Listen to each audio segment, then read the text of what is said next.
Hello, Meg here, and I'm your Monday substitute host here on the Pagan Perspective. I have my daughter who's deciding whether she wants to join me in the video or not. I think she might make an appearance. There she is.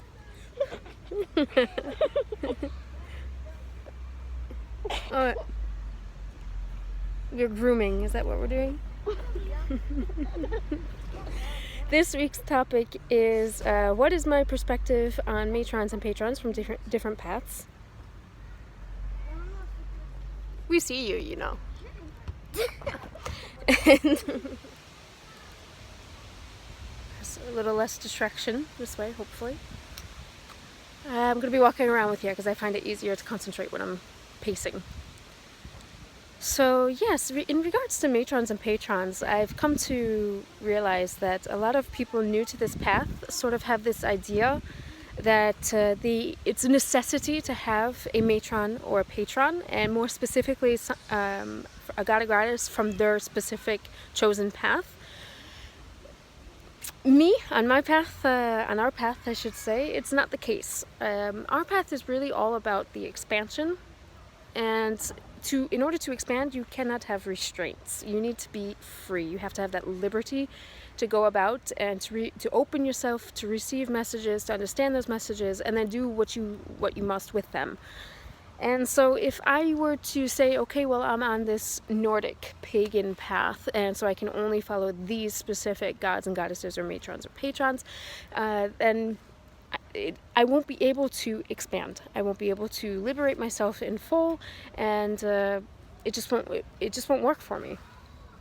And so, what is my perspective from matrons and patrons from other paths? I say go for it. I say that it can only do you better. It can only broaden your horizons for the better, is what I mean to say. To restrict yourself, you're not fully liberated, and so therefore you won't be open to the energies of the universe. Excuse me, I almost said pardon. I'm going to switch into French often, I think, in this video. And and then you just, for me, you won't be living the full circle, and so you won't be. You kind of be your spiral. You're kind of trying to go in the other direction. It's just not going to work. And so I'm completely for taking on matrons and patrons from other paths and beliefs. That said, the simplest thing I've ever had to do was make the choice to continue on this spiritual path that I'm on. But the most complicated thing I've ever had to do was simply open myself to it. If that makes any sense. And in the very beginning, I was like the newbies into the pagan community, where I thought that perhaps it was a necessity to pick a matron or to pick a patron. And did you get sand in your eyes? No, okay. It was only later that as I started to open myself more and more that I realized that no, you don't have to pick. Because the thing is, once you learn to open yourself, you align yourself, which opens yourself, and that's when the energies can come in. They can come to you, and they pick you. I have my daughter staring at me. It's kind of intimidating. And the thing is about this energy, whatever you want to call it, whether you want to call it energy or the source, whatever it is, if you want to give it a name, I completely understand, because I think the energy understands as well that that's the way we function in this human condition. We function where we need to have these sort of labels or idols to look to, and so sometimes the energy needs to come to us as, and then you pick the god or goddess that it comes to you as, or it needs to come to us as something else. It's forever changing, because the spiral is forever turning, and you're that spiral on the spiral on the spiral, and so there are so many things that interconnect, and it's forever changing, and you have to change with it. And so if you're stuck with this one idol or this one identity, it's going to be harder to go with the flow of change. And so in my experience, in regards to matrons and patrons, I never said, this is my goddess, this is my matron, this is my patron, and that's that. I never had that because I understand the change and the flow of energy, and it changes as I change. And as I open myself, the energy comes to me in the image that I need it to come to me at that moment in time, for that message to get across, for me to understand it, and for me to go forth and do with it what needs to be done.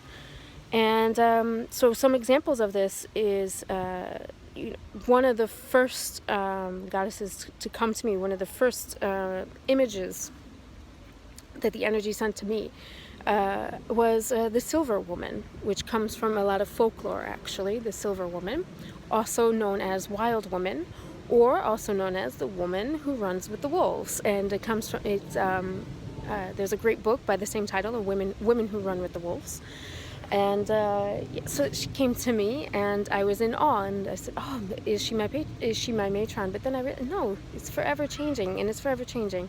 Because then another time I had Hestia. She's my gal. I love her. She's so simple, absolutely simple. She inhabits everything about life that I inspire, that I aspire, to be and to live.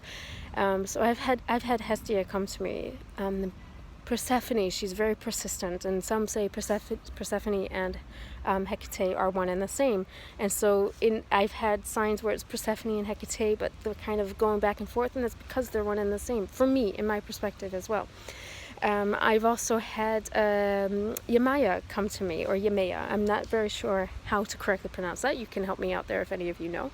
But she is someone that was complete. I didn't even know who she was before she came to me. And then it was once she came to me in my dream and meditation, I was like, okay, I have to find who you are to understand this message. And then when I found her, I said, oh, okay.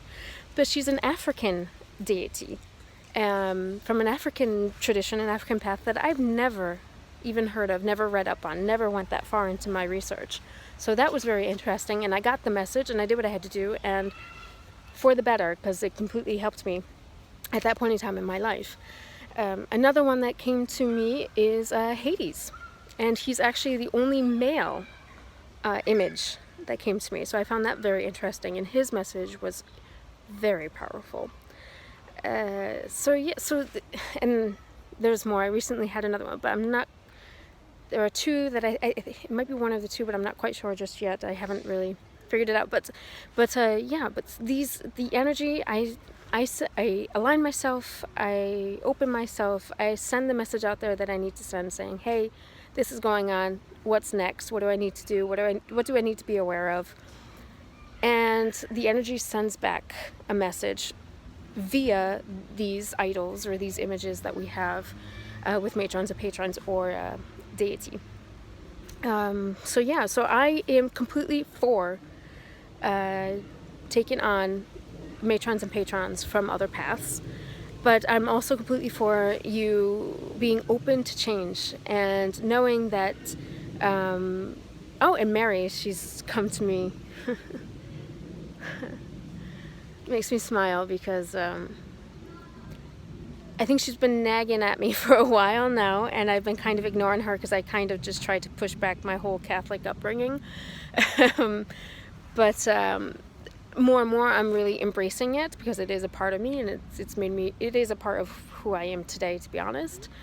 And there's just something about Mary, and she's been coming to me a lot more, and she's getting very, very strong in my meditation, in my dreams, and my thoughts and whatnot, and in the signs that pop up here and there. So while I would say last year Yemaya was really my go-to gal for a while, I'm now a lot more with Mary. She gave me a good slap in the face, so to speak, and I'm listening. So so that's another one. But so what I mean by that is that you have to be open to change, because you're changing, your life is changing, your journey is changing. I have someone that's passing me right now, so I'm just gonna let him pass. And so you have to be open to that change, and you have to be ready and willing to go with it. And it's not because your matron or patron might be changing that you have to abandon the previous one. You can still keep them on. You're still learning something from that idol, from that image, from that message, from that energy, so on and so forth.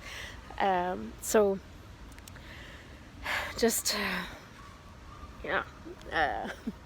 I'm trying to find my words. I'm trying to think of exactly, but I don't think there's more I can say about it. Be respectful of it, don't just say, oh, I'm taking on this one as my matron because I like the image, or I like the story behind her or something. That's not it. That's not everything about that deity. There's more to it. Yes, the story matters a lot. Yes, the image, the presentation of the idol, of the deity matters a lot, it's for sure. But you need to respect the culture that's behind it, okay? So it's not because tomorrow you decide to be Jewish that you're going to stick a menorah in your window and say that you're Jewish. No, you have to learn everything behind that. Why the menorah? Why do you light the candle? Why do you light it like that? You have to learn that behind it. And so for me, when it comes time to doing the traditions to honor such a matron or such a patron, to be honest with you, I go about it my way. I don't try to copy the tradition from which this deity came, this matron or patron, this deity came from. I really try to I understand the message, and if I feel that I need to do some sort of ceremony or some sort of prayer, meditation, spell, I do it the way I feel it needs to be done, the way it works for me, because I am not part of that tradition. I am not part of that culture. In that sense, I cannot give it the full respect and the full intention and the full honor that it merits by doing it that way, but because the people have done it that way. That is their right. I cannot impose myself into it when I am a foreigner. I don't know how else to explain that. So I feel that the energy, it came to me in that form because it had this message for me. And afterwards, should I choose to give thanks somehow, I give thanks in my way. I don't try to copy or mimic a tradition that is not mine, that I was not born into. It is not my right. Now, after, if I feel really that that I need to go in that direction, that I need to make it my right, I need to immerse myself into that tradition, then I will go to that culture and I will ask them permission and I will do it with them. I'm not just going to try to do it at my place all by myself by reading Wikipedia. I hope I'm clear on that. Just align yourself, open yourself. The energy will come to you. As with most things in life, the more we look for it, the less we find it. So let it come to you. It will come to you in the image that is necessary for you at that time to understand the message. Once you have that message, do what you must with it and be open to change, because as the spiral is turning, as the spirals are turning, you are changing, and so will your matron and patron. That is my perspective on that. So I hope I was clear. If not, feel free to ask some questions and I can get a bit more specific on it. But I will leave you there, and I wish you all a very safe journey. I will see you on Monday. We have 2 sub-weeks in a row this month. Happy anniversary to the Pagan Perspective, 10 years. I'm so happy is not even the word. I'm just ecstatic, and I'm very proud to play my part in this channel as well. And I'm very happy to be here for you and to answer your questions and whatnot. And can you say until next time, safe journeys? Until next time. Journey. Safe journeys.